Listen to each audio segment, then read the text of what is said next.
Bonjour à toutes et à tous les amis, c'est Adro COC, j'espère que vous allez bien.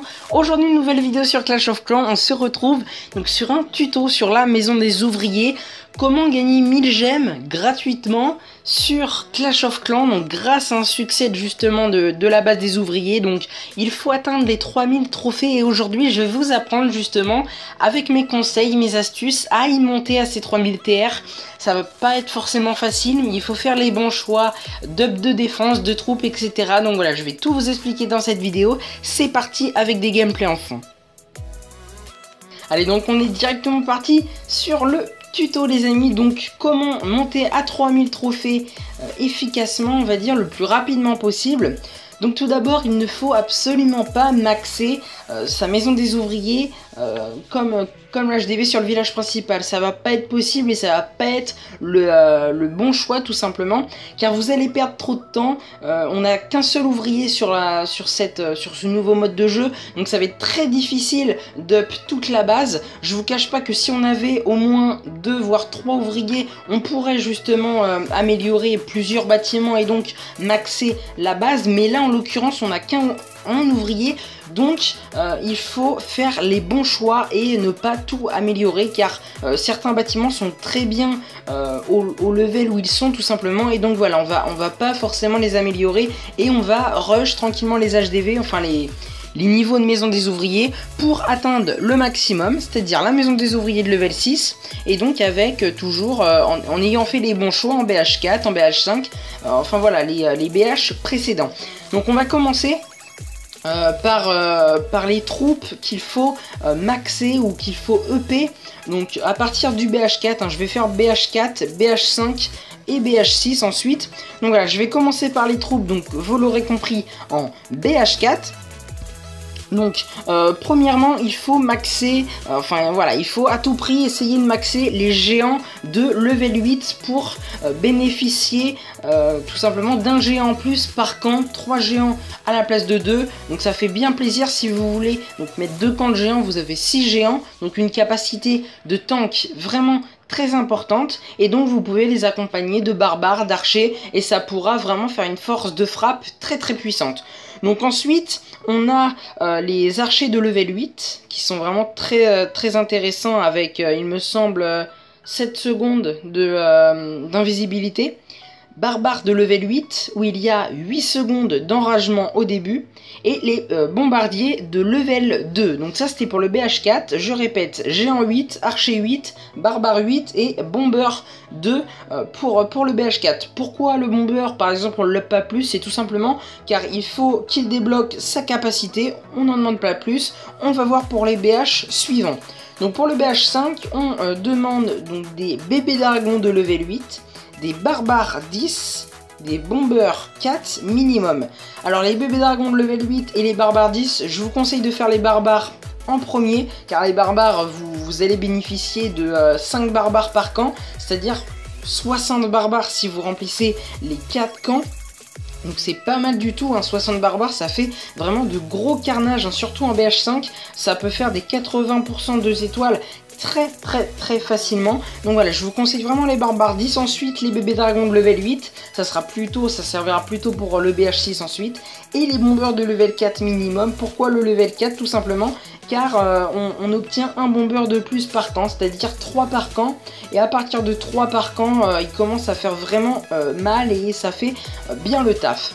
Donc ensuite on va terminer pour les troupes avec le BH6. Le BH6, il faut donc maxer dès que vous arrivez BH6, hein, vous mettez vos bébés dragons de level 9 puis 10, comme ça on a un bébé dragon de plus par camp, c'est-à-dire 3 par camp dont 12, hein, comme par exemple sur la compo que je vous montre au gameplay. Donc c'est vraiment très intéressant, on peut faire vraiment de gros carnage, hein. Souvent les adversaires en plus négligent un petit peu leur pétard et leur bombe aérienne, donc voilà, c'est vraiment très intéressant.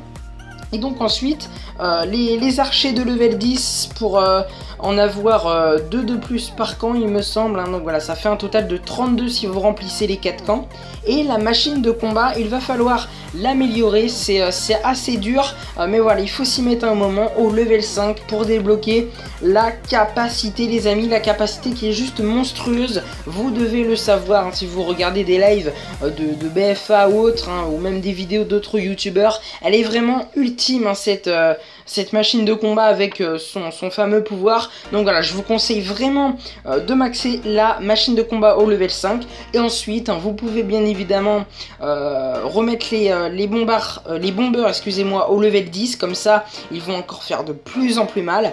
Et voilà, essayez de maxer tranquillement les gargouilles, ensuite les barbares, les archers. Mais voilà, je vous ai vraiment dit les priorités. Écoutez, on se retrouve donc toujours avec du gameplay en fond. Je pense que je vais vous mettre quelques défenses que j'ai encaissées tout simplement. Et je vais vous expliquer les défenses, excusez-moi, à améliorer ou maxer en fonction de son BH. Allez, donc c'est parti les amis, on va commencer donc par le BH4, mais avant toute chose, j'ai oublié de vous dire juste avant, hein, quand je vous faisais la petite intro, que c'était également très important de passer les HDV assez rapidement, donc juste après d'avoir amélioré les troupes et les défenses que je vous dis dans ce tuto, voilà, tout simplement car en étant au level maximum de Maison des Ouvriers, vous allez bénéficier de tous les bâtiments de défense, de tous les pièges, de tous les murs, et ça va vraiment beaucoup mieux défendre. Par exemple un full barbare comme vous pouvez le voir là, il va même pas me faire une étoile, tandis que si j'étais BH5 il m'aurait fait 2 étoiles 75 voire 80%. Donc voilà, c'est vraiment très intéressant également pour cela. Donc on ferme la petite parenthèse, on part donc sur le BH4 où il faut maxer son broyeur au level 4, les tours d'archer au level 4, les doubles canons au level 4 et les anti-aériennes, enfin les pétards au level 3 ou 4, hein. En tout cas il faut les maxer, je sais plus à quel niveau ils se maxent tout simplement, mais c'est vraiment très important. Donc ensuite, on passe sur du BH5, excusez-moi, avec le mortier, le multimortier de level 3. Hein, comme ça, vous allez vraiment avoir pas mal de dégâts de zone, hein, et c'est vraiment ça qui est très important. Ensuite, vous allez maxer, enfin vous allez mettre votre broyeur au level 4, il sera pas maxé, le niveau max est le level 5, mais je vous conseille pas, c'est 1 million, plus d'1 million d'or encore à améliorer ce broyeur hein, pendant un jour ou 2 jours, donc voilà, pour quasiment rien en plus, donc voilà, je vous conseille vraiment de ne pas up le broyeur level 5, juste au level 4, il sera vraiment très puissant également. Et donc ensuite les tours d'archer au level max, donc comme je l'ai fait, hein, les tours d'archer de level 5 qui sont vraiment très intéressantes également. Donc là en l'occurrence on se prend un grattage full archer de level 12, hein, ça fait mal, mais voilà, j'ai réussi quand même à gagner sur cette attaque. Donc voilà, on reprend avec le BH6 cette fois, avec le nouveau broyeur qu'il faut mettre au level 3 et 4. Et juste avant, c'est vraiment très important de maxer, enfin de mettre ses pièges, donc tout ce qui est mine, piège à pousser, méga mine, etc. au level 3, comme ça, ça va vraiment vous permettre de bien piéger justement vos adversaires. Donc ensuite, on part sur la nouvelle tour d'archer au level 3 ou 4, moi en l'occurrence elle passe en ce moment au level 4. Et pour terminer, les pétards et la bombe aérienne, hein, la bombe comme ça là avec les ballons bleus, il faut vraiment les mettre au level maximum, car il faut savoir qu'en BH6 on se prend énormément de full gargouille, de full bébé dragon, ou alors de gargouille bébé dragon dans la même compo, comme font certains top players, exemple BFA, Nara ou encore KLN. Donc voilà, c'est vraiment très important de maxer ses défenses anti-aériennes, pétard plus tout simplement la bombe aérienne comme ça là avec les ballons bleus, je sais jamais comment ça s'appelle, mais voilà, vos défenses anti-aériennes c'est vraiment très important. Et également après les troupes en BH6, comme je vous l'ai dit, les gargouilles, il faut vraiment bien les mettre au level 10 car elles font vraiment très mal.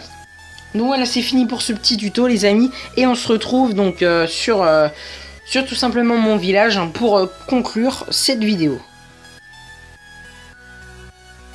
Voilà les amis, c'est terminé pour cette vidéo, j'espère en tout cas qu'elle vous aura plu. Donc voilà, je vais vous donner quelques conseils pour finir vraiment.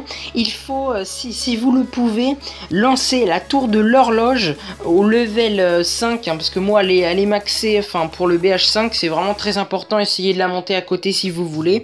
Mais voilà, c'est vraiment important d'essayer de la lancer 3 fois par jour si vous voulez progresser un maximum dans ce nouveau mode de jeu. C'est ce que je fais. Par exemple, vous la lancez à 8h30 le matin, à 15h30 et ensuite à 22h30, comme ça, voilà, ça vous permet de bénéficier de cette tour de l'horloge 3 fois par jour, c'est-à-dire à ce niveau 21 minutes dans la journée, donc 21 minutes boosté x 8, ça fait pas mal.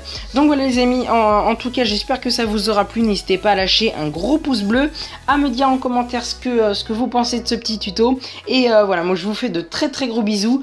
Maxez bien, en tout cas, ce que je vous ai dit, troupes et défense sur la MDO. Bye bye tout le monde et bonne chance. Abonné, abonné, abonné,